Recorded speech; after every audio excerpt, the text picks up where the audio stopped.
Good evening. I'm Elizabeth Goldstein, and I am just delighted to welcome you and thank you for joining us. It is my pleasure to welcome you to the fourth session in our Towards Comprehensive Planning series.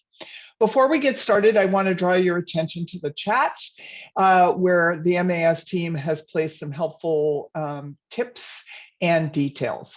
There is also a Q&A button down the bottom of your screen. There you can share any questions that you have, and we will be getting to them later in the program. This series was conceived because many New Yorkers are seeking a more coordinated and collaborative approach to land use planning and wrestling with how to increase community partnerships in land use decisions. Currently, New York City does not have a comprehensive plan, a single document that facilitates future decision-making by specifying a municipality's long-term development goals concerning land use, infrastructure, housing, open space, transit, and other types of services, in addition to addressing such concerns as historic preservation, equity, resilience, and sustainability. For much of the last year, the City Council considered a bill that would have introduced comprehensive planning to New York City. That bill, while flawed, echoed many of the best elements of the former Speaker Corey Johnson's 2020 Planning Together report. Although the City Council declined to bring the proposal to a vote by the end of 2021, we believe this gives us an opportunity to shape an even better proposal. In December, MAS released a policy brief entitled Towards Comprehensive Planning, Moving Beyond Our Comfort Zone. This series of conversations is part of the dialogue driving that critical effort forward. And make no mistake, time is of the essence. We are facing a series of historic, interconnected challenges: pandemic recovery, accelerating climate change, aging infrastructure, and a pervasive housing crisis, to name just a few. We cannot settle for maintaining the status quo, a piecemeal planning approach that can only serve to exacerbate disparities between neighborhoods. This evening, we'll be joined by four incredibly skilled panelists from Oakland, Dallas, Pittsburgh, and Detroit. Through this conversation, we're diving into some of the central questions that will determine whether a comprehensive plan succeeds in New York and beyond. How can cities balance community engagement with long-term comprehensive planning?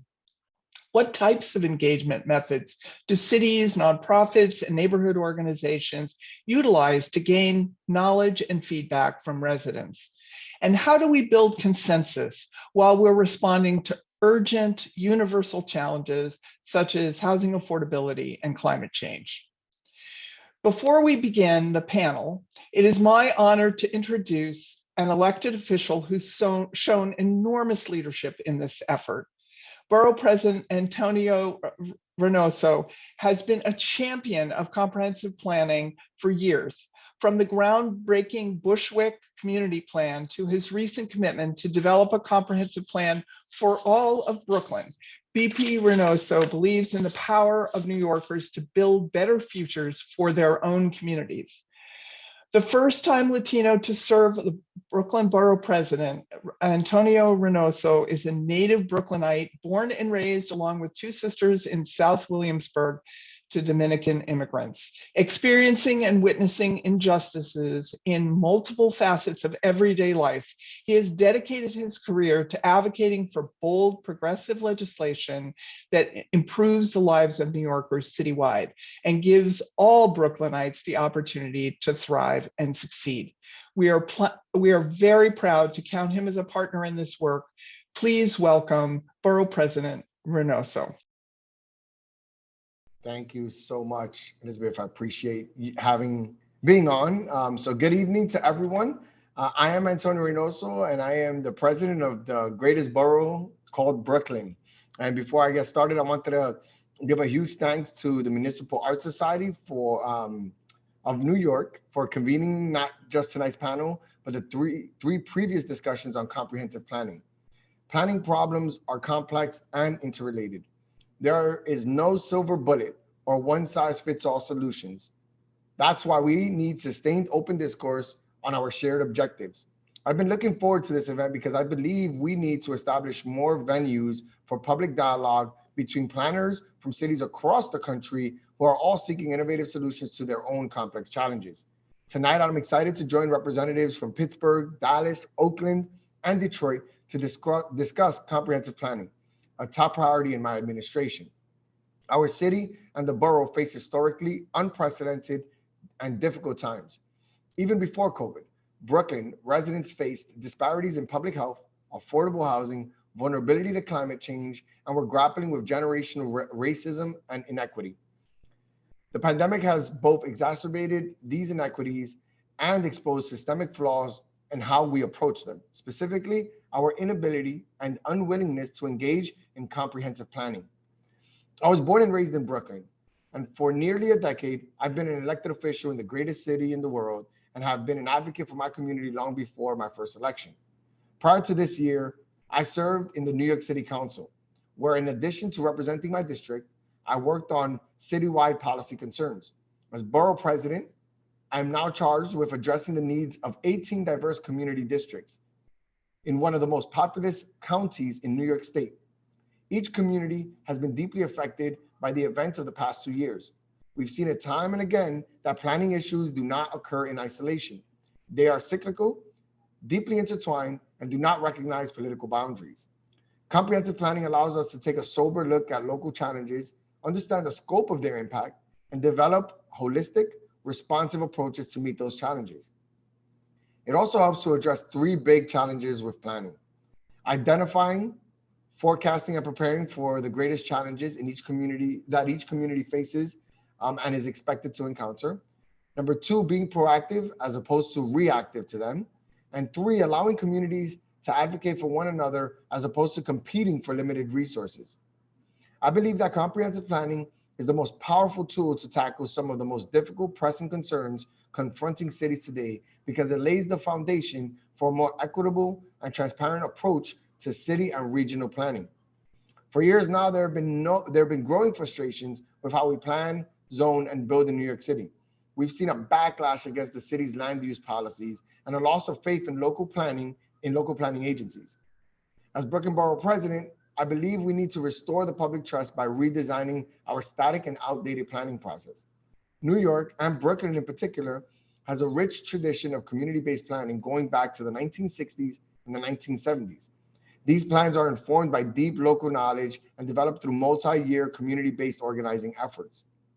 Unfortunately, these community-driven planning efforts are often disregarded by the city in favor of top-down technocratic approaches that often lead to unexpected and inequitable consequences. For example, in New York City, we have an official planning process outlined in the city charter that empowers local community boards to comprehensively plan for their community.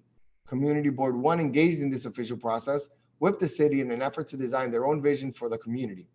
Unfortunately, when the official rezoning was released by the Department of City Planning, it diverged significantly from the recommendations of the original planning process put forth by Community Board 1. Inexplicably, the Department of City Planning is a detractor of comprehensive planning in New York City. Rather than being an advocate for an orderly and well-considered plan, this agency has historically prioritized expediency over transparency. Agencies speak over open dialogue. There is an agency culture that believes that any kind of development is better than no development. Too often, our public engagement process is treated as a means to an end, rather than developing solutions in concert with the public. It's true that in New York City, we often struggle to see the big picture. Our planning efforts are often short-sighted, developer-driven, and disjointed. The absence of planning is most glaring and apparent when we look at our most intractable problems. However, we also must be conscious to bringing people, communities, and organizations with updated tools and measurements to the table when implementing such frameworks. For example, the citing of unwanted land uses is a responsibility that each community must share equally. Too long, we have let our environmental justice communities bear the burden of our most toxic living environments. We need a comprehensive planning process that is data-driven and develops equity standards for the qualitative public feedback in the planning process. The only way for our city to thrive is for every community to share responsibility to cite our city's needs infrastructure. Further, some of our tools and indicators may be outdated. For example, in most cases, we measure open space by square footage of mapped parkland, but on the ground, Community feedback can illuminate that those parks are all covered with asphalt, contributing to the heat island effect rather than helping solve it. The land use map will never replace the critical information sharing process. Working across different communities, getting buy-in from various stakeholders, and balancing competing interests requires getting everyone on board. Bringing residents, elected officials, and city agencies together to share information builds dialogue and consensus around common goals. It's often said that planning is forever. And in New York City, it's more complex and more expensive. If we're going to marshal political will and massive funds to make our city more resilient, we should be guided by a process that centers equity, inclusivity, and sustainability. We can't do it if our planning efforts are limited to individual neighborhoods, government offices, and election cycles. This framework is exclusionary and disempowering to vulnerable communities.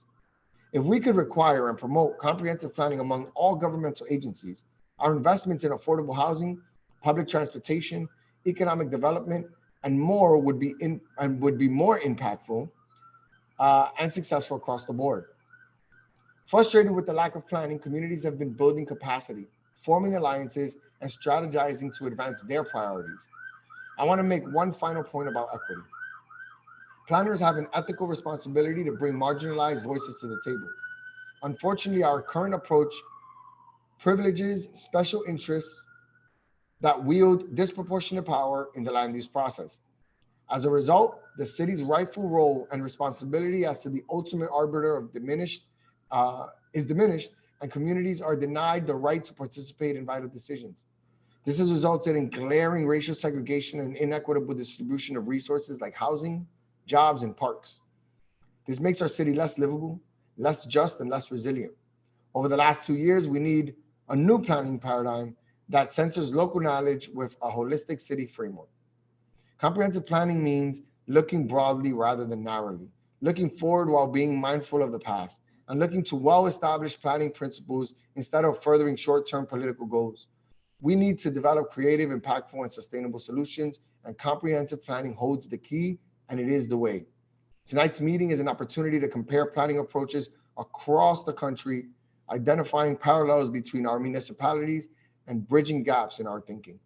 I look forward to a fruitful exchange of ideas and opportunities for future collaboration. Thank you so much, and don't forget to spread love. It's the Brooklyn way. Thank you so much. Thank you so much, Borough President Reynoso. We're so grateful for your continued leadership and dedication to this critical effort. Now it's my honor to introduce Spencer Williams, whose wisdom, insight, enthusiasm, and drive has propelled MAS forward. He joined MAS as the Director of Advocacy in 2019 and brought with him more than a decade of experience in growth management, affordable housing, design review, land use and zoning, and small neighborhood planning projects across the Pacific Northwest. Representing MAS on the Thriving Communities Coalition, he has also been a guiding force in all of our organizing, programming, and research on comprehensive planning to date. I am delighted to turn things over to his capable hands. Please welcome Spencer Williams, who will be our moderator for this evening. Thank you so much, Elizabeth. And thank you, Borough President, as well. It's my pleasure to welcome you all to the panel portion of today's event. Again, I'm Spencer Williams, Director of Advocacy here at the Municipal Art Society. As an inspiration for this panel, we did turn to Brooklyn Borough Hall as a place of departure to both honor our keynote speaker, Brooklyn Borough President Reynoso, but also as a way to really ground the conversation. And so as an image for this conversation, we chose Lady of Justice, which sits atop the cupola at Brooklyn Borough Hall. It wields both a sword and a set of scales, reminding us that justice is fundamentally about power. So how can communities be equipped with the tools that they need to advance their plans? And who gets to decide what elements are weighed when we're evaluating the benefits and the burdens of a set of decisions? Last year, one of the recurring criticisms from Speaker Johnson's proposal, Planning Together, was that it was too much of a top-down approach. We can really get this balance right. There's certainly a role for a well-resourced centralized planning function, but it needs to be balanced with a well-resourced, community-based and community-oriented planning process as well. MAS knows that community-based planning is the way to build a more just city. New Yorkers are needed to help co-create the strategies that will lead to more coordinated development and investment that can increase access to opportunity, that can help us make sure the culture of New York endures, adapt to climate change, and really ensure a more livable city for all of us. It's one of the reasons why we hold the Livable Neighborhoods program, where we host community advocates to learn more about how to engage in the land use process, how to designate districts and buildings in the historic preservation process, and a host of other things. But for today's program, we hope to navigate the landscape of what facilitating a more just comprehensive planning process looks like. We want to equip the communities with the tools that they need so that they can proactively plan and establish the structures that are needed for community priorities to get the weight that they deserve when comparing different decisions, the swords and the scales. It's now my pleasure and honor to introduce our panelists for tonight's conversation. Ose Akinlotan is the senior planner for the Department of City Planning in Pittsburgh, where her and her colleagues are in the process of adopting their newest comprehensive plan, Forging Pittsburgh. She brings to the conversation planning experience across many scales, from neighborhood plans to citywide comprehensive plans in multiple cities, and across regional rail and freight plans. Her expertise in bringing community voice to the table is something that we look forward to learning from this evening. Our next panelist, Marquita Keta Price, also known as the Hood Planner, is a third-generation East Oakland native who's highly passionate about the intersections of racial equity, environmental and transportation planning, working with community partners in East Oakland, including the East Oakland Neighborhood Initiative and the Oakland Shoreline Leadership Academy. In the summer of 2021, Keta teamed up with a newly formed coalition of Oakland organizations called the Oakland People's Plan, or TOP, to respond to the City of Oakland's request for proposals for consultants to support their general plan update. Though this group was unsuccessful in being selected, the proposal put forward a radically different model of a community resource planning group as a potential partner for a city plan. Kaija Wuollet is Director of City Building at WXY Studio with over a decade of experience directing, design, and developing strategies for projects in architecture, design, and systems thinking. Prior to WXY, Kaija led the noted design practice Lavu in Detroit. She continues to direct projects merging strategy, engagement, master planning, urban design, architecture, and policy, and brings work in many places to the conversation as well. Our last panelist, Desiree D. Powell, is an urban planner and place creator in North Texas.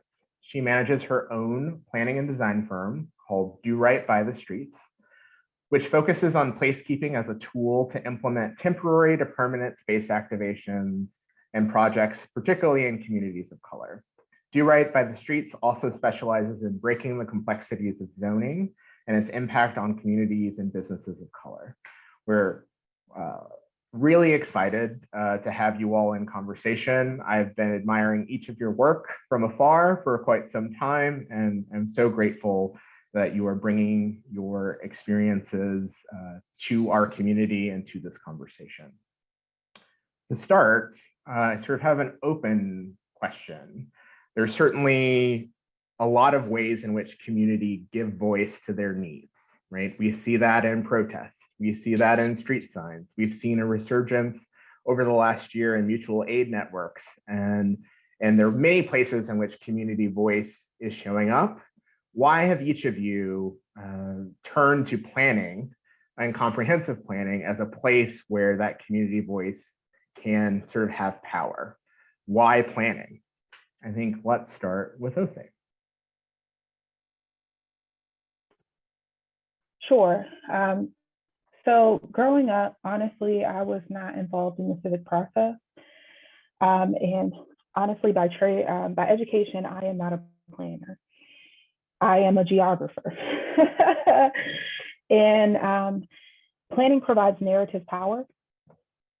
And honestly, to be able to go into different communities and be able to provide that narrative power is honestly,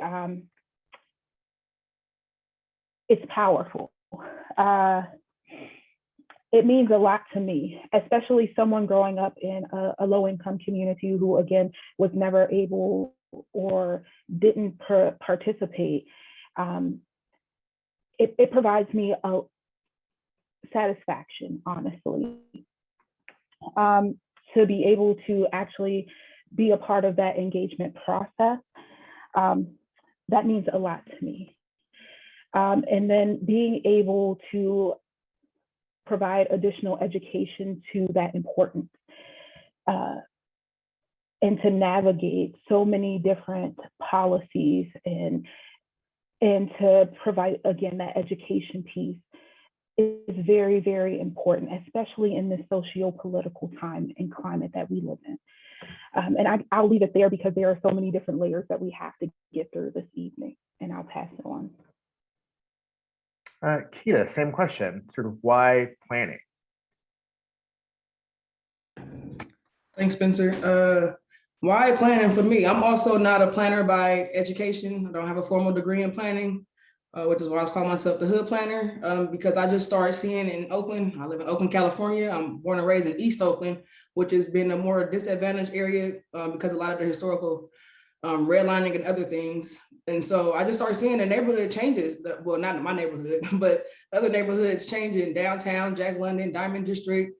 We getting a website, just attractions started coming to Oakland in a different way that I wasn't seeing in my neighborhood. And I learned what gentrification started coming up, the word gentrification at the time. I quoted because I didn't know it at the time.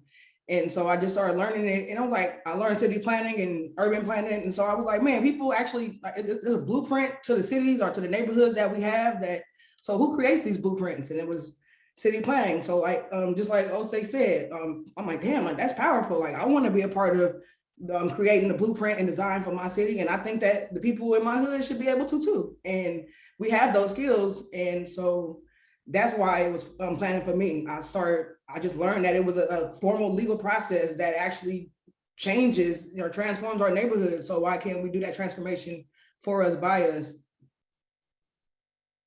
Beautiful. Kaija, what about yourself?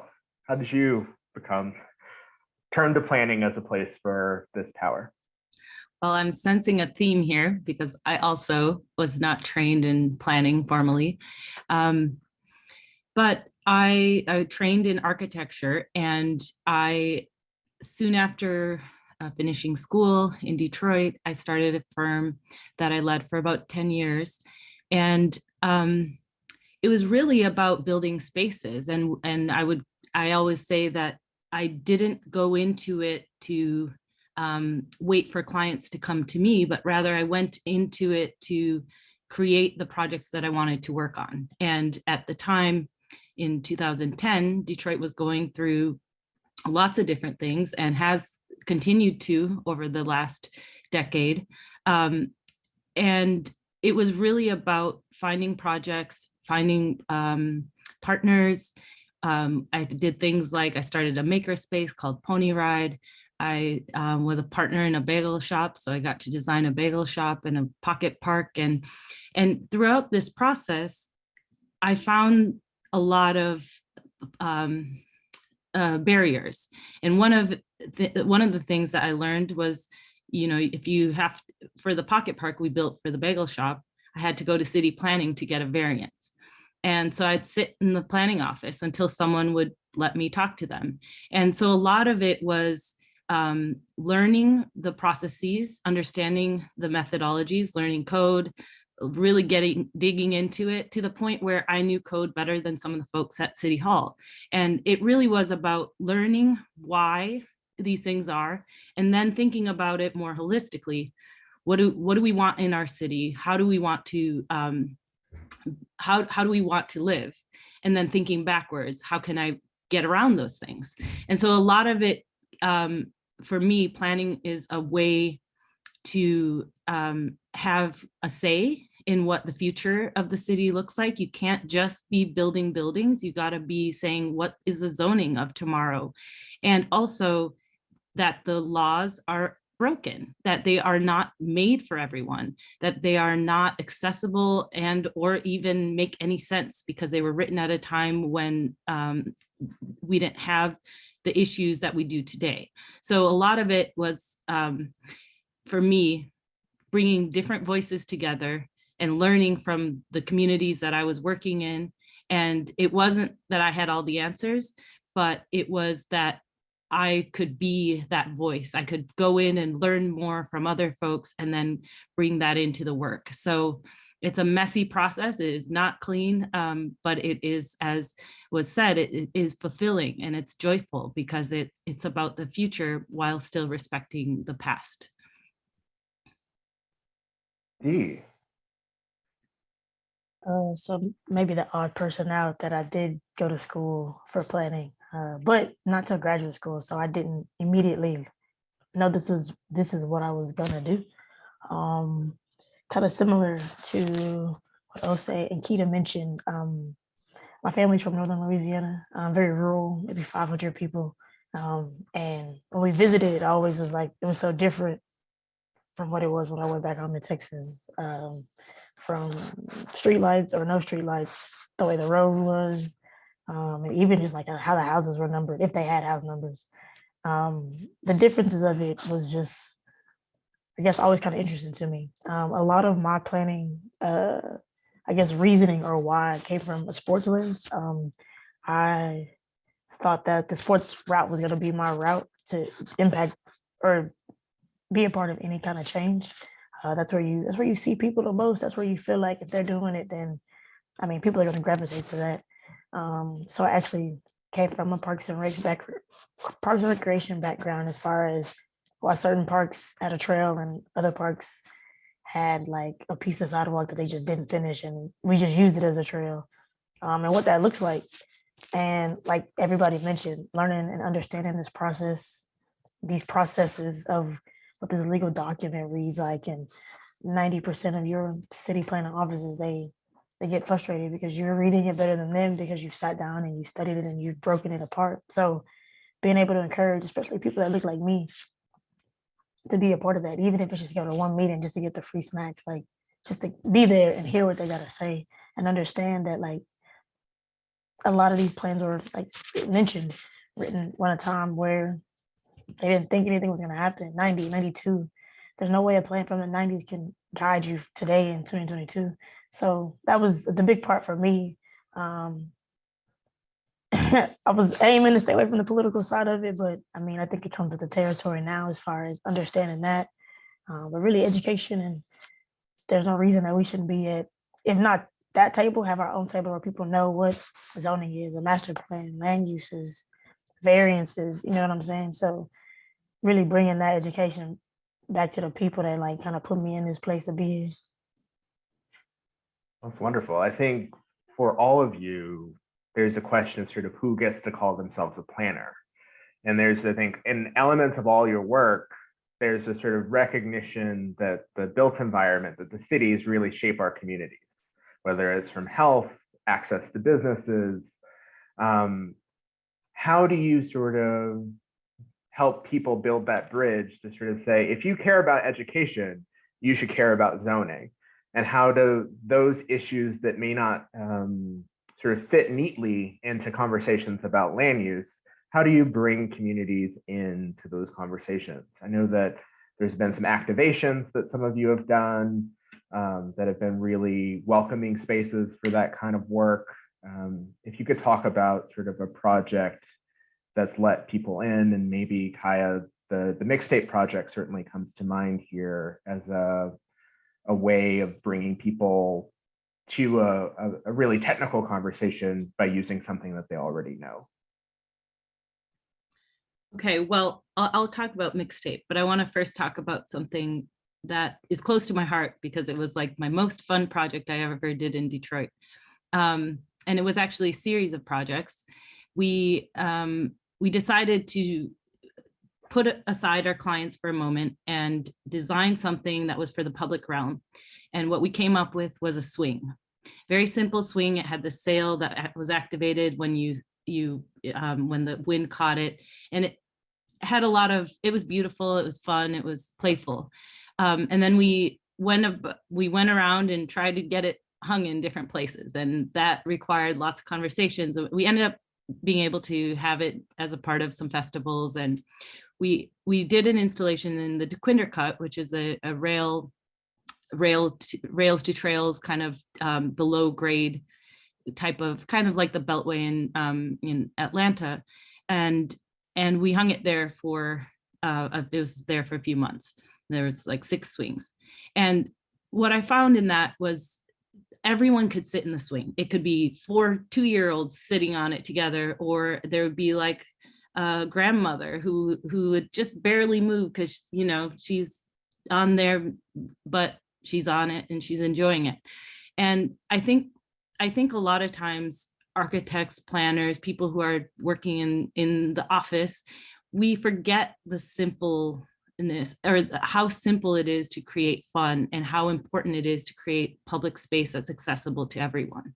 And I think that those kind of projects are the ones that say, wait a second, what are the regulations that I'm having to follow, and why? And that we don't just take everything as, oh, this is how it should be done, but rather we knock on doors and say what should be done and be a participant in that. It's not easy. And in this case, we actually had to kind of, you know, push some boundaries. But the idea is that I think that was the attitude that we took in the work that we were doing. And in the Mixtape work, which was a effort where we were able to work with Maurice Cox, who was the director of city planning at the time, and rethink some of the outdated zoning laws. And we got to have an impact on those things. And our team was, at the time, had a small firm, and we thought, how are we going to win this? We're a tiny firm. It was a global. There was global firms applying for it. So we put together a team of consultants, and this was 15 consultants. These were people, artists, planners, historians, developers, and bringing those voices together, we then were able to impact and change some of these things, because it's a messy process. It requires all voices. And when we went in for the interview, Marcia, who's one of my good friends in Detroit, she said, you can't call this pink zoning because you're implying that you're putting, and it's about removing red tape. You're implying that you're adding white to it. And you're working in a majority Black city, that's not going to work. And that was a lesson for us, as she was one of our team members. And it's, again, you start there, you question everything, every moment along the way, because it's never for everyone. And unless we are challenging things, we can't actually serve everyone in our communities. So that's just one small slice of that. But that to me was like a big light bulb for us, like, let's question everything, including the name of the actual effort that we were applying to. And thankfully we were selected, so then we actually could work on the project. So I'll pause there, because I'm sure there's others with many stories. I like the idea that leaning into play as what could be possible, and like letting planning be a place of joy and not a place of terror as a way of engagement is a really like radical act. Like, how can you be in community and have an experience that's different than something that you might know? It really opens the door to something that might be possible later on down the process. Dee, would you like to jump in next? Sure. So similarly, I was a part of a pilot program to activate a vacant lot in South Dallas for a mobile food park, but it also had different types of vendors. The primary purpose or goal of that was to have the city of Dallas look at their mobile food vending guidelines and their requirements and regulations. And on the immediate look, it definitely singles out the little guy. And when you break it down a little bit more, it singles out the little guy that happens to be Black owned, minority owned, Latino, and woman owned. And that puts them in a bond, typically financially, but also as far as where they can go certain times, certain days all of the things. So by doing that, that was about a 31 day activation. Again, navigating the red tape, even being a public sector employee, special event and planning don't do enough together. And it's mind blowing to me because you have to do all these things if you want to block off the street, if you want to use cones, we built like wooden stalls instead of people coming out with tent setups. And that was something that the city was so terrified of that we honestly started building it before we actually got the permit just because of timing, because they hadn't seen it before. So they just couldn't like visualize what that would look like without having to do all this stuff. A big part of that, again, the whole play aspect.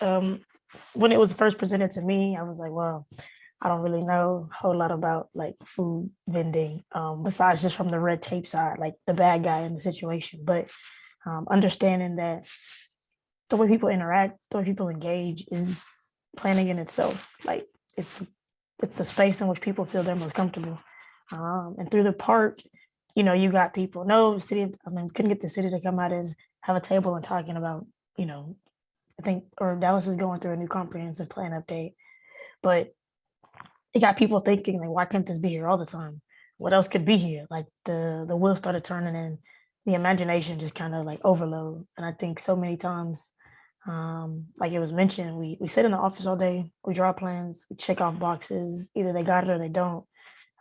We go to the communities, we pop up a trifold and, sticky note a community to death. And after that, the trifold goes behind somebody's desk and that's the end of it. And the plan takes nothing into account for what they said.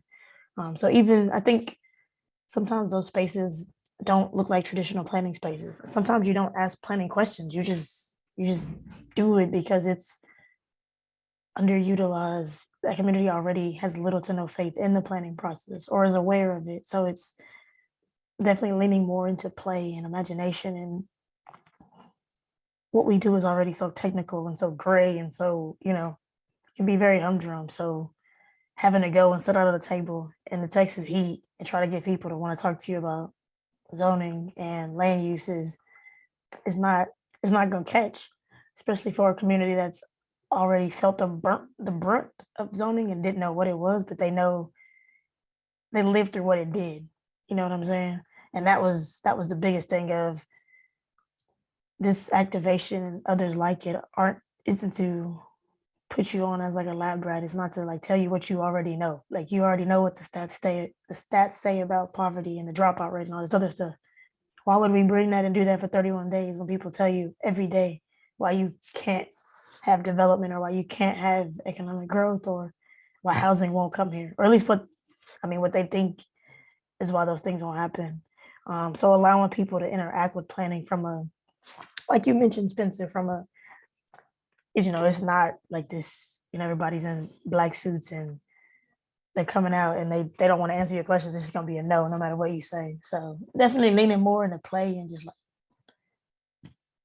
not being so uptight about it. Like it's not like that anymore. Cities are planning themselves and growing out in a way that you can't plan for EV. You can't plan for space. You just got to be willing to either bend on the regulations or remove them altogether if they don't work.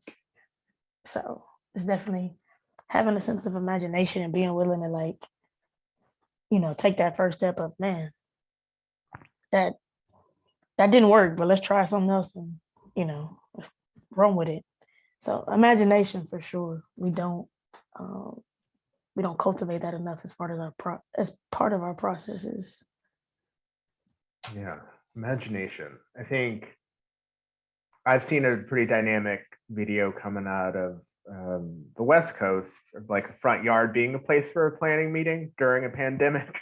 Keta, if you could talk a little bit about either that or how sort of conversations over coffee can really transform how a community might understand what's going on and how to participate. I think you've done some work around like radically meeting people where they are and bringing a planning process to the neighborhood. You could talk a little bit about any of those engagements. Yeah, sure. haven't got to as many installations and design as I would like to. But moving into it, yeah, just want to meet people to where they at, and definitely want to reach the neighborhood as much as possible. But yeah, during COVID, it was really kind of hard to do that. So I opened up my own house and such, my backyard, because it was spacious enough. Out here, it had to be only 10 people. It was certain rules and regulations. So we made sure that we adhere to that, and had people still come out to talk about more so mobility. But we used the topics of mobility and kind of the racial injustice within that to kind of pinpoint different land use or other policies that we wanted to target and interact. And we're still working on implementing those or advocating for some of those. So I don't have any success stories in those particularly, but yeah, meeting people where they at is just real important. Like Dee said, yeah, it just looks different, and sticky noting people to death and such. Even though sometimes we do that, it's also like how you do it, and making sure that it's just real around and thought about. So when they're there, even putting the sticky notes and how it's designed, whatever they're putting the sticky notes on, the environment, and making sure that it's comfortable for them. We like to make it seamless. I like to make it seamless. So I like to pop up where people already are and try to find out whatever that platform or place is, find out what the intersection with planning or what planning is. Not always land use. Again, for me, I kind of got new into this. So just bringing awareness to what planning is has been a big thing, to just have these conversations over coffee in the backyard, at a barbecue. So I'm the one that's always like pressing our social cultural party community to like, it's cool that we party and I love it, but how can we intersect some of these bomb parties that when we have thousands of Black people to like incorporate some of these planning elements and things like that is what I would like to move forward to. And lastly, I'll just mention in terms of awareness, we try to, like, of course, leverage social media. So I live in a neighborhood that's zoned as residential, industrial. I forgot the actual zoning code, but it's like residential, and the zoning is like 300 feet from me. And it's like 5 different industrial companies and then a school that I went to when I was in elementary.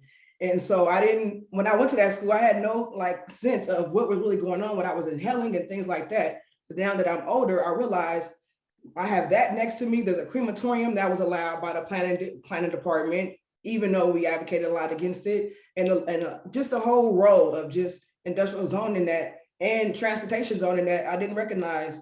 And so we just did some videos to try to show people spatially how close this is to us and like how damaging it can be by using dancing trends and things like that to, just kind of leverage those dancing trends to pinpoint to folks, where some of these things are happening. But the songs and stuff catches their eyes, but then they like, hold on, a crematorium is there? Yeah, they're burning bodies down the street. Like, I can go 3 minutes away. They're burning bodies down there, and they're burning this here, asbestos down there. And so yeah, just bringing a lot of awareness. And then we get, the comments of folks like, how can I get involved? What is this? And what is zoning? And so I really like to try to spark that conversation of interest and find that way to do that. And yeah, I'm interested in learning more ways from you all, again, in terms of the installations and how to turn that into policy. Thank you so much for that.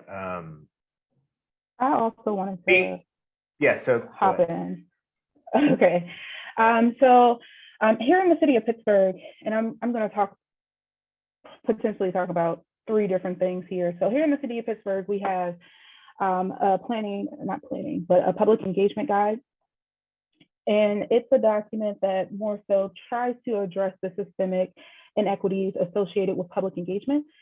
And it's more so talking or addressing equality, or brings equality to the process here within our city. There are 90 neighborhoods within the city of Pittsburgh. So it brings equality to that process, not equity. And I think more so, there's an issue because people use that term interchangeably, and we need to ensure that we do not. Equality, it's great to bring equality to this process, but how we enact this document brings equity. Here in the city of Pittsburgh, we do not have a comprehensive plan. We began a comprehensive planning process, but we did not complete it. We had different working groups but we had an equity working group outside of that. Of course, we had to reevaluate that process, and we will begin again. Sometimes we have to take a step back and then begin again. As planners, we have to re-educate ourselves sometimes, and that's okay. That is absolutely okay. For planning for public engagement, we had two planning processes taking place at the same time. Oakland, which has just released a draft document, and then the Greater Hill District Master Plan, which is still in this planning process. And I am currently serving as project manager for that process. And just as Keta said, we have been, going through certain types of engagement related to that. And we have had certain types of events and just trying to meet people where they are. We had Representative Wheatley's health and wellness event where there were, large quantities of people of color. It's a historically Black neighborhood that experienced urban renewal, different things like that. And just ensuring that we acknowledge different things that have happened in that neighborhood. In most cases, we don't acknowledge the, inequities that they have faced. And that's a problem, especially as government, as local government, or, at different levels. Systemically, there have been different things that have taken place. And most times there is a level of distrust. And it needs to be recognized. And so most times they don't want to engage with us, and that is a problem. And so as the city of Pittsburgh, we like to be face forward, or have the planners be act as the face of the planning process, which is very important because we spend a lot of time in our communities. Instead of having the consultants be in the communities with them, we act as liaisons between our communities and the consultants, which is, again, very important because we want to ensure that there is a level of trust and buy-in, and ensuring we are building that relationship again. And then again, that document allows a level of equality in the process, along with our neighborhood plan guide, which ensures that there is, again, many organizations within and public agencies, there's a partnership there as well. And again, a level of equality in that process as well. There are things that have to be ensured in that document in order to be adopted as policy by the Planning Commission. And a level of public engagement that also has to be ensured in the neighborhood plan guide that is required through the public engagement guide in order to be adopted. Sorry, that was a long process in order to say that, and I apologize about that. But again, that is required through the public engagement guide and required of me as your neighborhood planner. And again, it's a lot of manpower and again, a lot of capacity. But again, I am here to serve those communities. And again, it looks different for every community in 90 neighborhoods. And we don't have as many planners, but again, we're taking a step back and we have our first Black mayor, and a community is very important to him. And it's very important to us, and it looks different for every neighborhood. But again, bringing that level of equality, and again, another level of transparency. And I just wanted to, again, share that with everyone here on that panel. But again, thanks. That's super helpful. I think we heard a lot of calls here in New York to like, you need to write it down. Like we will trust that you will do it if we can see what is your commitment going to look like for each of these steps in the process. How are we going to be resourced? What kind of meeting is going to be happening? Is it just a hearing? Show us how you're going to engage with us. And I think I have two sort of questions coming out of that for everybody.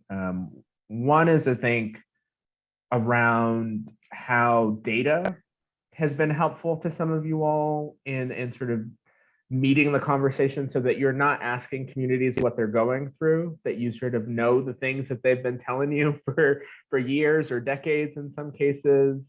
Oftentimes in communities, there will be experiences that are dismissed as anecdotal, that are only affirmed later when the data becomes available. And so it's like, oh no, yeah, displacement has been happening, or these particular performance indicators in schools or with air quality are happening.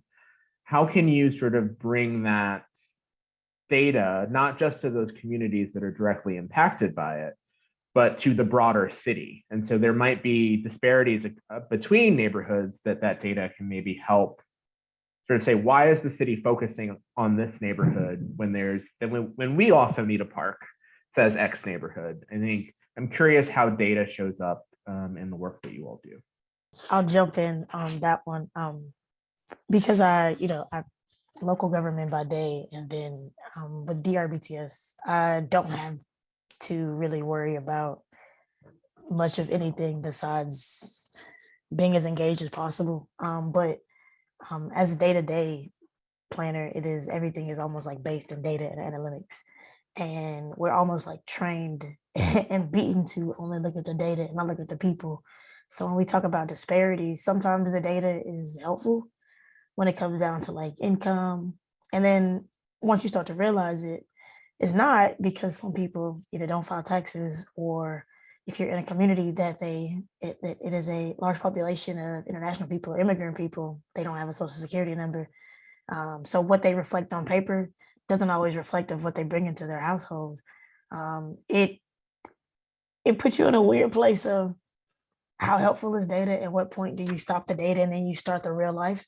And that is where, for me, with like places and taking the boring technical stuff into the places, it's like the data already tells us that they don't have sidewalks, they have a high dropout rate, they have a high, poverty rate, they don't have, that what their average median income is. Those are things I know already, or based on this data set that I found. But when you go out into the community, some places, some spots you'll see it, but in other spots you're just like, this is prime area for XYZ, whether it be a park, whether it be a trail, whether it be, you know what I'm saying, whatever the case may be. So you look at the city's data, and the city has it laid out too of, okay, this area, it does need help. But to them, they want the community to pull more data together. And it's like, how much more data could you need to prove the point that we need it? You've already, accounted for it, allocated the money. Why should you put the burden on that community again to go collect data that we know as public sector employees? We have access to different kinds of data, more detailed data, more accurate data. Depending on what capacity you work in and planning, you can get the data probably as soon as it hits the presses. The community probably can't get that unless they know somebody that knows somebody, which is good too, but they shouldn't have to do all that to, prove that sometimes the data is wrong. And I think there's so many planners, especially in the GIS transit world, that data does, or even in housing, data determines how they, get their funding or what funding they can get. But sometimes the data isn't correct, especially when it comes to communities of color. They don't always count us. Not too many Black people participate in the census. A, because they don't know what it is, and B, they think every older Black person thinks the government's trying to steal their identity. So they're not filling it out or filling it out properly, or they're not being canvassed. You know what I'm saying? Like, they'll canvass this whole side of, Dallas that always does a census, never fails. Will send in 2 forms if they could. And you focus so much of your attention and your efforts there. Of course, their data is going to look good every year, every time the census rolls out, or even just like quarterly data. Of course. I think from a public sector perspective, we expect citizens to know so much, and we give developers like a pass of, well, it's okay that you're spending millions of dollars and you don't know anything. We'll give you a pass. But when it comes to a citizen that lives here, pays taxes here, raising a family here, from here, you got to know what the tax rate is immediately. You got to know how we calculate property taxes, and that's data that you got to figure out. When other people would pretty much give it to them. So it's a blessing and a curse for sure. But sometimes we get so stuck in the data that we forget, like holistically, comprehensively, what are we doing? Where are we? Like, we don't measure the things that we need to measure with data as far as like our success rate. Like true success rate, not like the people that say we're successful every year in that same arena, but like the people that don't want to talk to us. If you ask them the data, like how successful something was that the city did, the outcome probably wouldn't be the same. The numbers wouldn't look the same. They wouldn't add up. So I think we like data. We don't like bad data. We don't like data that says that we haven't done what we needed to do, or we haven't done it adequately. So it's a blessing and a curse for sure. What I'm hearing in that is a lot of that data-driven decision processes cannot replicate community engagement. Okay. And there's a push, right? Of like, oh, well, the data says this. And so it can become a stand-in for actually spending time in community and understanding the issue much more deeply. For sure. Yeah. Keta, I know you had wanted to jump in here. Yeah, I was just had a lot of snaps for what you were saying, D. Again, coming from a non-formal planning background, yeah, I found out very quickly that data is very important to the agencies and such, because it's how they understand and measure things. And then on the community side, yes, it's how to get funding or whatnot. But again, for me coming in, I've just declared myself a planner because I started getting out here and doing the work. Sorry, I'm losing my thought a little bit. I'm sorry, can you ask me the question again? Sorry, I lost my thought. Oh, I'm saying I'm opposite because I'm less data driven or whatnot.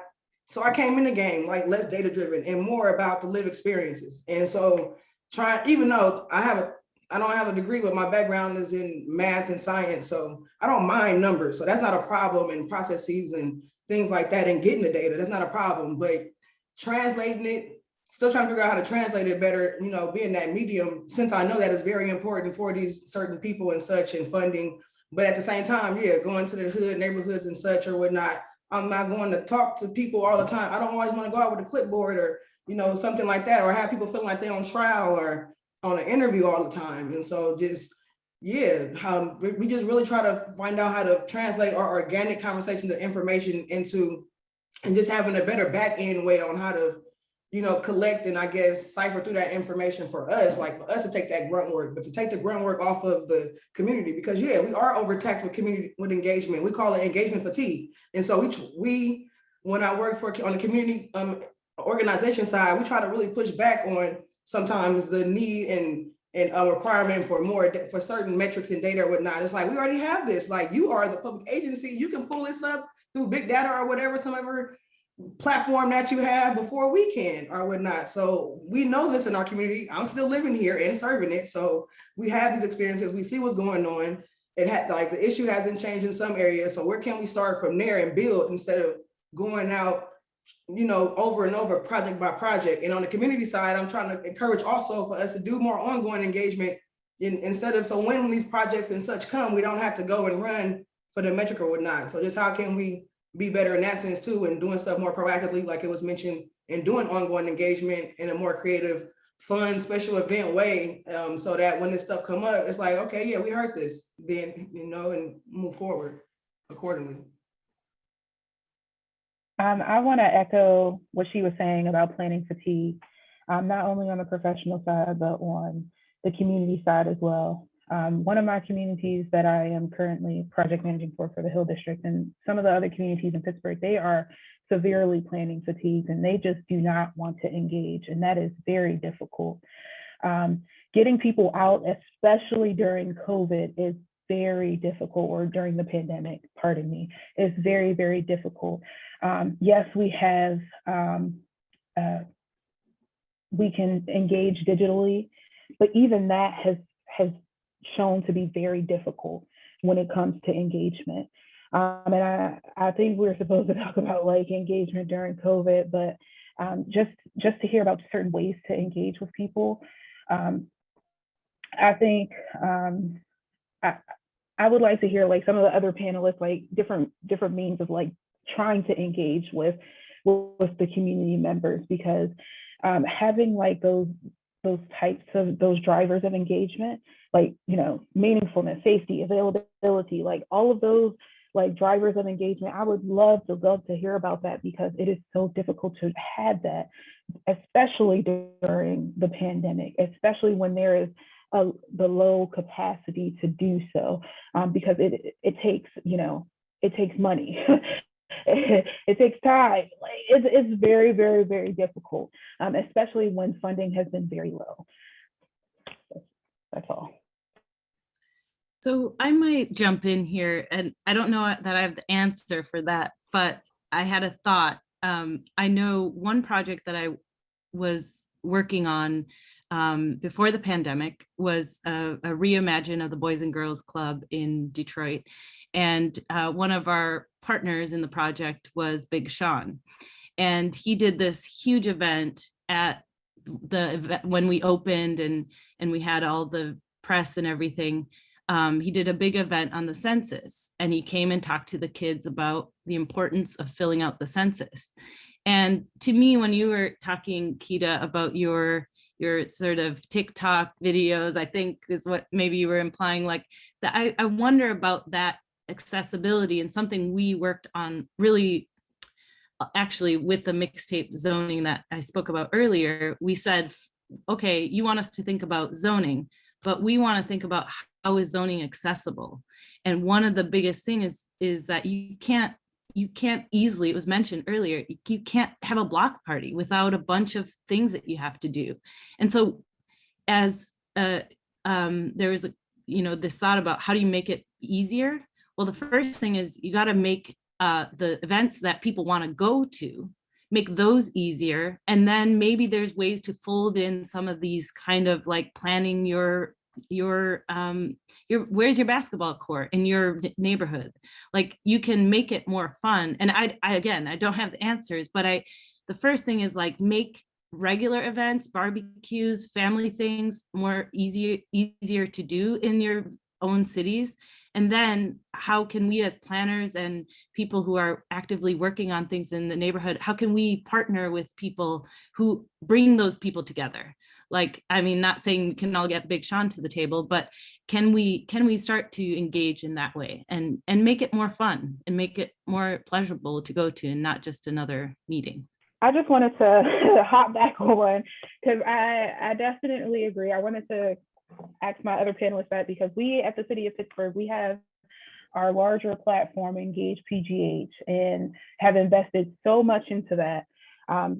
And digitally, it has been very, very successful for the city. And we have like our agency partners across the city that have really promoted that. And so not only as the City of Pittsburgh, but again, our agency partners like us, our local transit agency, so on and so forth, the Pittsburgh Parks Conservancy. So multiple agencies have been utilizing it. So it's been pretty successful, but of course there is still somewhat of a digital divide as it relates to certain communities, especially communities of color within the City of Pittsburgh.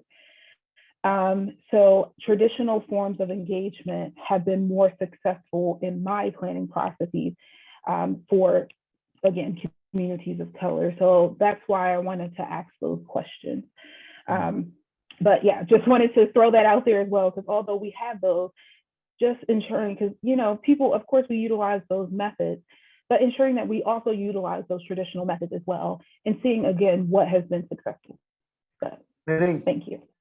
Giving that, and in the time where I'm going to take part of your question and ask it to all of us, of what would you suggest to the City of New York do as it thinks about a comprehensive planning process to resource both the city and the communities to be sort of empowered to meet each other much better than we are currently? How do you sort of take some of these community-based ideas, and is that in the time it takes? Is that in the staffing and the support? Is that in the kind of partnerships that need to be in place to have that kind of trust? Would welcome each of you to sort of give some advice to us here in New York as sort of the last question, and then we can reserve some time for the Q&A. I mean, of course, everybody can say, just bring them to the table. A lot of people don't want to see us. They don't want to like deal with us. And people are just like Zoom fatigue, me included, like Zoom fatigue, not in a bad way. There's conversations like this to where you are excited about it, but there's public hearings on Zoom. People just aren't ecstatic about it. They're not here for it. So the partnership thing, I think, is something that cities don't take advantage of enough. A partnership to where it's truly a partnership. Like, we're going to give you our money at the end, maybe, but also we need to do all the grunt work of finding the people and then bringing them. Because any solid partnership or any solid organization, nonprofit, they're not going to put their name on the line for the city, and the city doesn't come through on their end. So I've become a big advocate of, paying your volunteers, paying your community. You know what I'm saying? Not to say like, oh, well, we pay y'all because we keep the water on. Like, nah, you don't, but people need to be compensated not just for their time, but for their experience and for their resource. Somebody that's been in the neighborhood 30 plus years and seen it change from everything under the sun, from single family rezonings, different mayor, different councils, all of this stuff that they've pretty much lived through it. You got to be willing to meet people again, like Keta mentioned, where they are, like for real where they are, not like meet them outside of your office, but like meet them at the rec center on a day that is not regular. Like it should be something that's natural. You shouldn't pull up in a full 3-piece suit and expect people to just gravitate to you as if they want to talk to you and they've never seen you before. And how you present comprehensive planning, it's a beast to try to tackle and try to eat all at once. So you want to give the same information to each community, but you want to tailor it to where each community feels seen, special, heard, valued, not just like copy and paste, which sometimes firms are guilty of, and us as public sector employees are too. We're just gonna use the same PowerPoint from last week and change the date, throw in some new pictures, and they'll never know. And it feels disingenuous. So of course, that's why the first meeting, you may get tons of people. Second meeting, you may get half of that. If it makes it to a third, and if they budget for a third, then you're gonna get maybe 10. I think it's definitely, from a city perspective, looking at, you're gonna spend as much money on the plan, you might as well spend as much money on how the community engagement gonna go. And that should outlast your plan. To me, your community engagement budget should be more than the actual document filing in itself. And I know every public sector planner is gonna say, well, money this and money that. Like, I know, I get it. I understand how the allocation works, all the RFP stuff, but it's the question of, how impactful do you want this plan to be? Do you want it to look good, or do you want it to actually be something that a community member can say, yeah, I started off in that, I didn't know what we was doing, but as we started growing, I really started to get into it. It's definitely something the city's got to, A, be willing to take the back seat, and B, what worked in one community isn't gonna work in the same community 4 blocks down. I always joke and say a city gonna task force you to death, as far as they always want to put a task force together. And sometimes that's just grouping, that's still making people, hey, do you want to be the leader? Hey, do you want to be the co-person, the co-chair? Still a commitment that people are like, man, I'm a part of the task force. What else do I got to do? So it's meeting them where they are genuinely, like creating that genuine bond to where, okay, this is what we're doing. This plan is going to be massive. Tell me every single thing you hate about the city, and then tell me what you love. And I think from a city perspective, you got to be able to take the brunt, kind of eat the L on that one, as far as, man, people really do hate us, but that's how you grow. You know what I'm saying? So New York is about to do a comprehensive plan for the whole city. We hope so. We're not quite there yet. Right now, our zoning code operates as our comprehensive plan. So we don't have a document for being such a big city who's changed and grown. Our zoning code is our comprehensive plan at the moment. We've been pushing the city to go beyond that, to have goals and policies and a whole process that updates that. Got it. Well, at least, first of all, kudos at least starting that, given the comprehensive language and from reading the goals and having the intro from Antonio. I'm for it. So that's cool. And Oakland is more so called the general plan update. And so that comprehensive piece or whatnot is, we call it community planning, or we have to emphasize community to get that inclusiveness. So I'm gonna try to translate it. But so what I could suggest to you all is, move at the speed of trust. Move at the speed of trust. I would try to, like Dee said, fund and compensate as many community folks as you can. Like, folks are tired. Again, we're engagement fatigue. We're in California, man, it's tough. Probably in New York too. High cost of living, and So it's just a lot of requirements and from folks, and yeah, just pay folks and pay us for restorative justice. Like having these hard conversations and the emotional labor and taxing that we go through. I'm speaking as a community resident right now, community resident and community-based person organizing that works with agencies and such. But like, yeah, it's taxing sometimes. Like, and then the person that's working with the city or even a consultant, overpaid consultant who has to come to a community person with the expert lived experience, they're all paid. They're all on the clock on a salary. When I first came into this, I was given a lot of hours just because I was trying to just get into the know, and everybody don't have that luxury time to just throw themselves into learning what planning is and how my city is going. So I'm sure the panelists will cover some other stuff. So I'm gonna emphasize moving at the speed of trust and funding restorative justice, because just as somebody mentioned earlier, if we was to reevaluate the metrics of a success of a project and really evaluated the relationship between the city, the different stakeholder parties, and also between the community. Side note, I feel like sometimes we sleep on how we interact with each other and so criticize the agency so much or whatnot. But yeah, evaluating how we are working with each other, whatnot, and yeah, what are those best practices or barriers or whatnot, and what of those need to be funded again, and how can we move forward? So yeah, that's been my experience. Restorative justice, it had to be more than just the thing that we know. Equity, I don't like the buzzword of equity, because again, it's loosely defined. It's defined different by different folks, and so like, yeah, we have to put our money where our mouth is if we want to see these changes to support all parties. I can jump in really quick. I think, well, first of all, I live in New York now, so I have some skin in the game as a resident. But I think one of the things that I've recognized is that it's like we need to have everyone understand what a comprehensive plan actually can do, because right now it's zoning. And we all know that who can change zoning? Not you or I, it's developers. They're hiring people like me potentially, which is something that I have to always think about. But who gets to change that? It's not the people.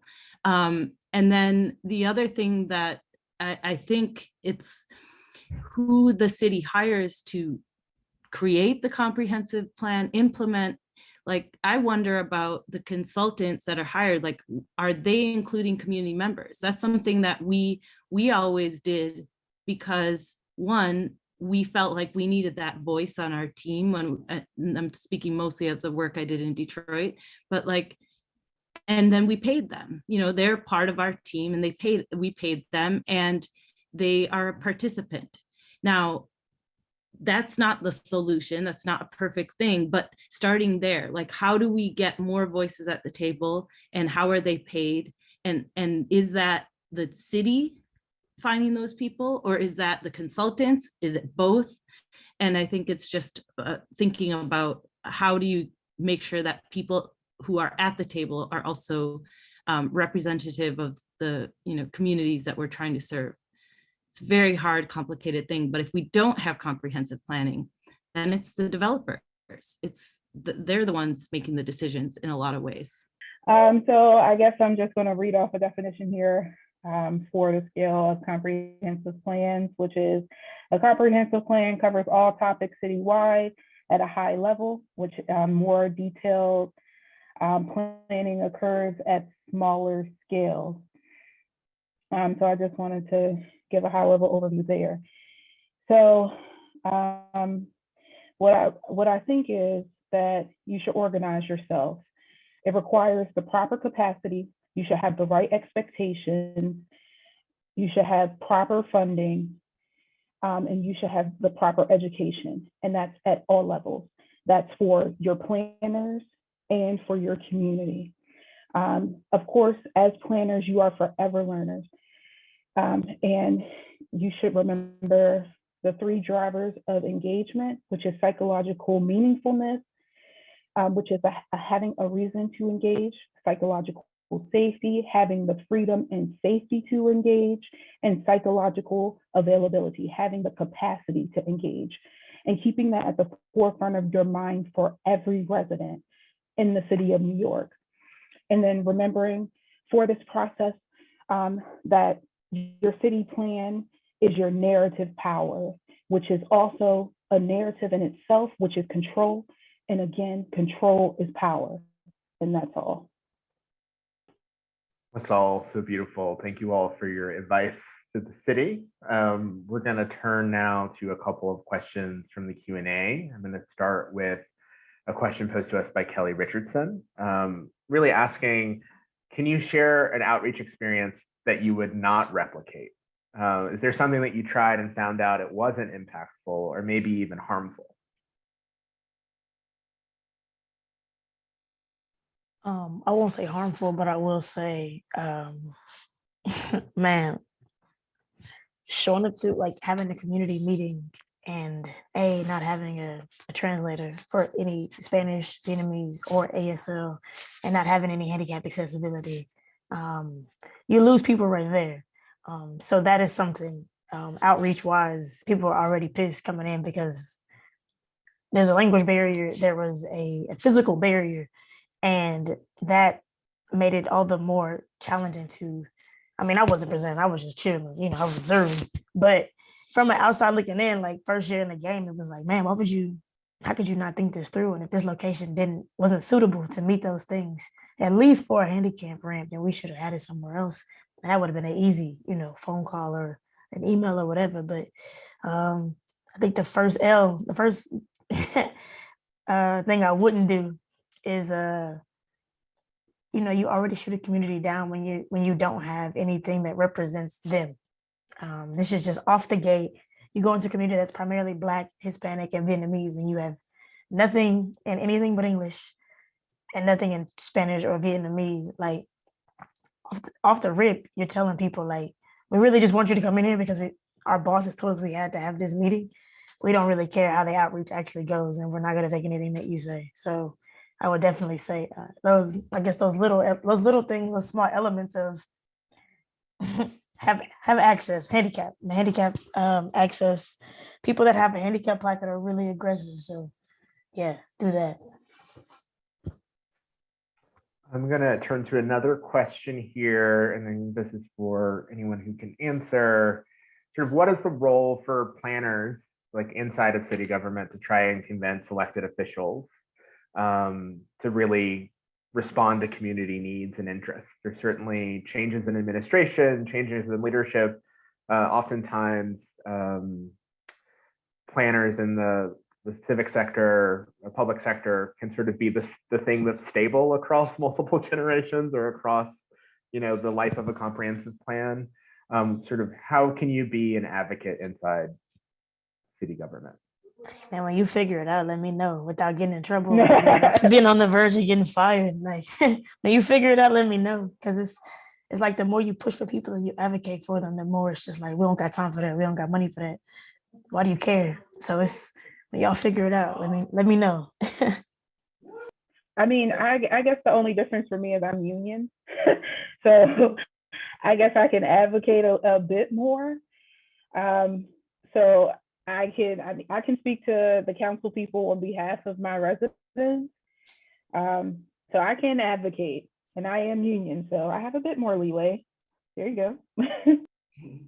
I agree with Dee. Let us know when you figure it out. I interned in the strategic planning department for the city of Oakland. When I first found out what planning was, again, self-teach and get myself into the know of things. And yeah, it's even though there's a ton of words and policies and new guiding documents like for community engagement and all of that jargon, is still these are still people, individual people that are doing, they have to implement these so-called changes. And so that's culture changes for them, for the department and things like that. And it does not happen overnight. And so as much as some cities, and I'll speak for Oakland, say that they want these different equity people that look like them from the community to serve, once they get there, they can't digest them or whatnot. And yeah, that's just my personal experience. And I will say from my experience, I think having planners run for office is a really phenomenal thing, to sort of know what's possible and to have sort of a hand on the scale in the budget process to sort of know what kind of opportunity is presented by sort of a legislative cycle, like what kind of planning can you actually accomplish in 2 years or 3 years or 4 years, to be responsive to those things. But that's the hard thing. And so when you have elected officials, whether that's a borough president, a council member, a speaker, a mayor, that really wants to engage with planning, that is getting more of those people can make the advocacy a lot easier. And that's, I think, a harder sell, particularly when, to make planning a sort of electoral issue, when like affordability and climate change and jobs and safety can really win the day. To really make sure that planning, preservation, issues about transportation are leading the conversation. That's going to be reflected in who gets elected. And that's, I think, bringing those issues up is really hard. really, really, really hard to do, to compete with some of those other challenges. You mind if I respond real quick, Spencer, to what you please. just said? Yeah. Really quickly, yes. So when I was an intern, I was deciding whether, when I came out of college, I was in Black Student Unions. I just got real active with political things. Not that I really wanted to, like Dee said, try to get away from it, but you really couldn't. And we just needed a lot of things as students. And so I had to choose. I also interned, or actually worked in the city council's office for my district, or no, not for my district, a different district. And so I was trying to see, like, man, I wanted to do, like you said, try to take that route and see how we could do that. But my question is around, for at least the city of Oakland, it's often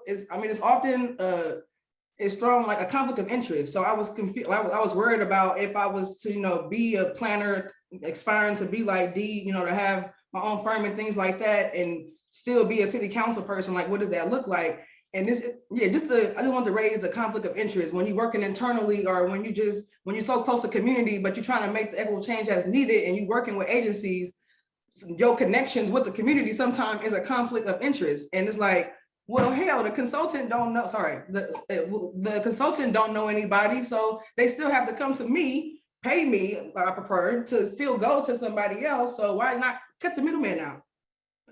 Sorry. No, real quick before we move on that, for sure, that is probably the most challenging thing of, having a 9 to 5, and then your side hustle also being rooted in your 9 to 5, as far as like, I love planning so much and I love people yelling at me so much that I took it and made like my own business. But it's like, do you turn your back on people who were genuine enough to sit down with you, kick it with you, chop it up with you, because you want to run for office, or because you're going to be in a spot that you may have to move differently? It's very much the idea of, is it sellout? You know what I'm saying? And that is it's navigated really weird on the public sector side, in the sense of it. I don't know if it's been done without a whole lot of like flack, either for the community. Like, they may not hit me personally, but they may take it on my community, and that's just as bad, because now they don't have a fighting chance, because they feel like our relationship, which was here before this office, is the reason that they were already not in the best position. But now that people have put 2 and 2 together, and they know that you're ride or die behind them, it's like, we're taking the brunt of it.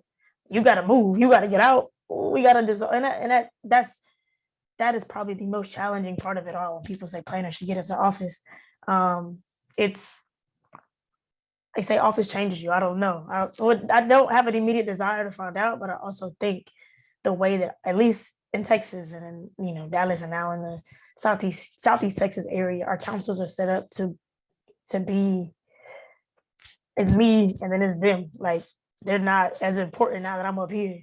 So they got to schedule time with you, and it's not the same community that you was asking for votes 3 months ago. Now you're a different kind of person in a different kind of arena, to where, are you using your planning knowledge for good or for evil? You know what I'm saying? Yeah, no, I think that really leads us well into this next question as well. Of the question from Miriam was, what is your strategy as a community planner to rebuild trust when the community loses it?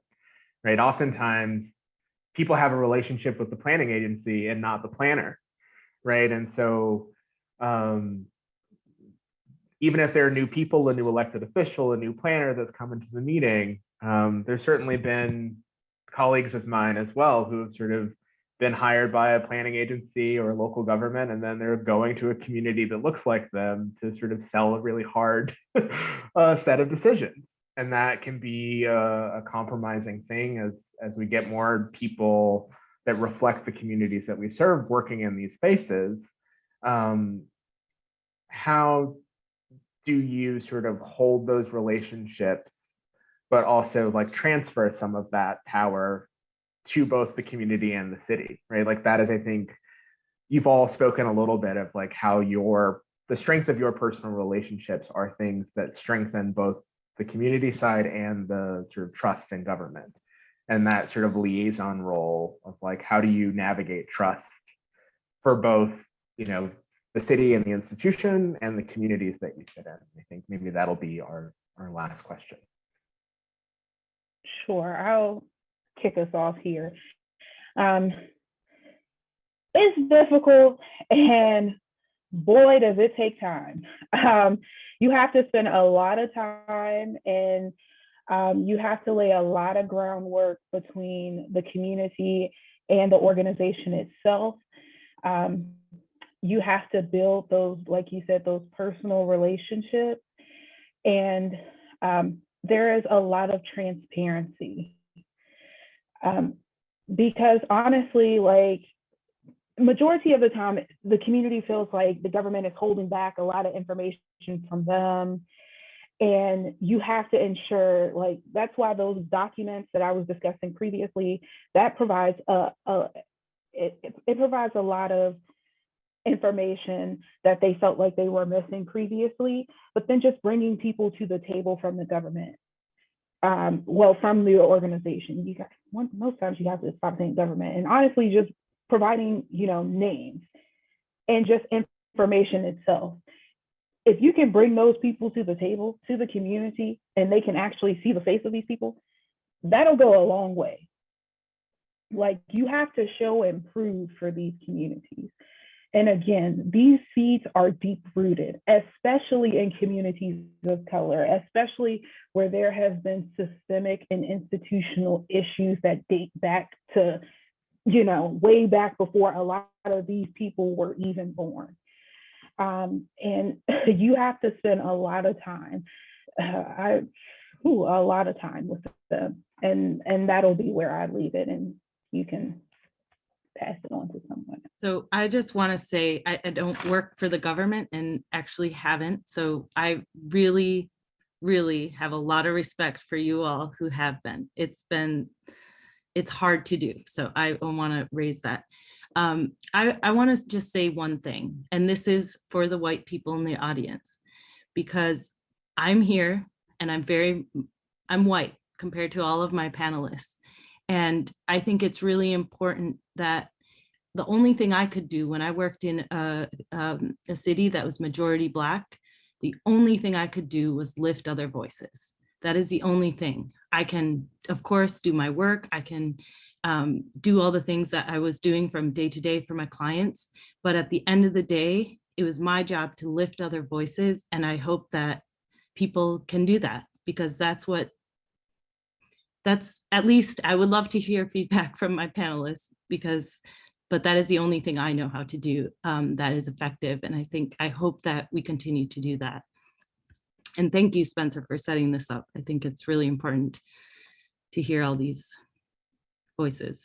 I mean, you hit it on the head, and Ose as well. And Keta, I mean, all the things that we've talked about, trust it's kind of like respect. It's earned, it's not given. And you have to meet people where they are, man. Like you really gotta get in the trenches with them. And you have to, first and foremost, it's almost like with your family that's a little toxic. You gotta lay boundaries at the beginning. You gotta let them know, especially if you're not from there, if you're an outsider, or if you're from there, you haven't had the same experiences. It'd be wild to think that in a community of color, you coming from a suburban neighborhood and your homeboy or your homegirl coming from a different neighborhood that may not have been like that. That already put y'all on two different sides of the spectrum. We're both Black, but we both had two different lived experiences. And that's one thing that I think from a planning perspective, we conglomerate, they make Black people, Latinos, a monolith of, well, if one person got a single parent, all of y'all got a single parent probably. So our trust is going to, our effort is going to, we're just going to stretch it and see how far we can go, but not genuinely trying to change it. It's really about being genuine and being intentional. A big thing for me last year and rolling into this year was moving with intention. Sometimes it wasn't my turn to talk, even in communities that are Black. Sometimes it's just my time to listen. Sometimes it's just my time to let the old heads just, run me through the 70s, the 80s. And there's no planning dialogue at all. There's no political talk. There's nothing. You really get to kind of sit there and kind of fall into this other world of what it used to be. And as a planner by nature, you immediately start imagining like how to get it to where it needs to be. I think the trust is hard. Like Ose mentioned, it's hard. It's challenging. It is a labor of love. I will say that. But it's like, what are you willing to put up? And what are you willing to sacrifice? I will say this: once you show a community, a Black community, I can only speak from a Black community's perspective. Once you show them that you're genuine and that you're solid, they're gonna stand behind you like you grew up there from the beginning. It's very ride or die. So that love is unconditional. So once you have it, you're pretty much locked in forever. But how you present yourself to them is gonna be determinant of how far the trust goes and how solid the trust is. Yeah, I love that. I think, go ahead, Keta. I was gonna say, I agree with what everybody said or whatnot, but it's basically being genuine or whatnot, trusting everybody, how to trust and navigate trust between different partners. And like Dee said, just because I'm Black and I'm from the hood, I do not take it for granted or just expect that I'm the same as anybody, even my next door neighbor, even my family members. Like, I am very different. So already knowing that within my family is like, yeah, and just being cognizant and intentional about that when you're going out to navigate. And yeah, just really have to be comfortable with yourself and some of the stuff that Dee said, and just like really having to just understand, I guess, kind of like what you stand for and what you're willing to give, I guess, or not. And just, yeah, just kind of know, I guess, where your meter is, because you will be tested and such and things like that. Not tested, but again, this is real life or whatnot that we're dealing with right now. So you never know what can come out. And so just moving again at the speed of love and trust is what I try to do, because there are a lot of differences between folks. And so we might not always gel. And so really just trying to, like, I don't know, just as much as be regular as possible and not try to be forceful, in the process, so that we can show that, we both, equality or whatever, and can do this. But for agencies and such, again, when it comes to trust, like really putting more faith into that statement that community are the experts. We've been hearing that for the past years or such now, that community are the experts, but I don't see enough faithful action behind it from certain agencies and consultants or whatnot. So, take a risk, be that, we always trying to push open to be that, for like, take a risk, be that first one. No, we don't see it. No, there's not a community proposal for a general plan nowhere else, but be the first, like, take a risk. But, let's trust each other to do that together. What a wonderful place to end. Let's trust each other. I think the thing that you said around the mirroring is really impactful here, and a good place for us to end and sort of land this conversation. I think each of you have come to this work recognizing the power that you have to shape the places that matter to you. I think you hold that power and you see it in other people, and you try in your work to sort of say, how can we share this power? How can you recognize and realize the power that you have and bring it to the conversation? And so, and sometimes that looks like deep listening. Sometimes that looks like telling hard truths. Sometimes that means, like, how do we resource and pay and value monetarily, physically, time, resources, the expertise that we are sharing, and the ways in which this process benefits from having everyone in their full power in this process. And so I hope really genuinely that we can recognize our sort of collective power as New Yorkers and take some of the lessons that you all have given us this evening. I am certainly leaving this conversation excited, energized, and really excited to continue to be in conversation with advocates around the city who are really pushing on the city to be a place that can match its vision, its opportunity, and its promise. And so I want to thank you all, as well as Brooklyn Borough President, for your time this evening. I think this conversation will be very, very helpful to moving the needle forward in New York, to increase our community capacity. And I think your perspectives on just how to build a just and equitable process for New York is really going to help people increase their willingness to share what they have to say and shape the conversation. So if our audience members could join us in a round of applause, visually and at a distance, for our panelists. I hope that we can continue this conversation online, offline, in any space. Certainly welcome. I'm glad to be in community with all of you. I would also like to thank my colleagues here at MAS, and in particular, Genevieve Wagner, Eliza Jacobson, and Alia Sumro for their work on pulling this event together and their ongoing research and advocacy for more coordinated and community-based planning here in New York. To revisit the past conversations in this series, please visit MAS's YouTube page. And lastly, I hope that if you are not already a member of MAS, that you will consider joining. Your membership dollars and donations help us to continue to provide programming like this and support our continued policy and advocacy work. It's really wonderful to have an open and free conversation with lots of people from all over the country tuning in. We hope that you'll stay tuned for upcoming MAS programs and tours. You can find out more by visiting our website at mas.org/events. I hope that everyone has a wonderful day, and we hope to see you next time. Thank you again to all of our panelists.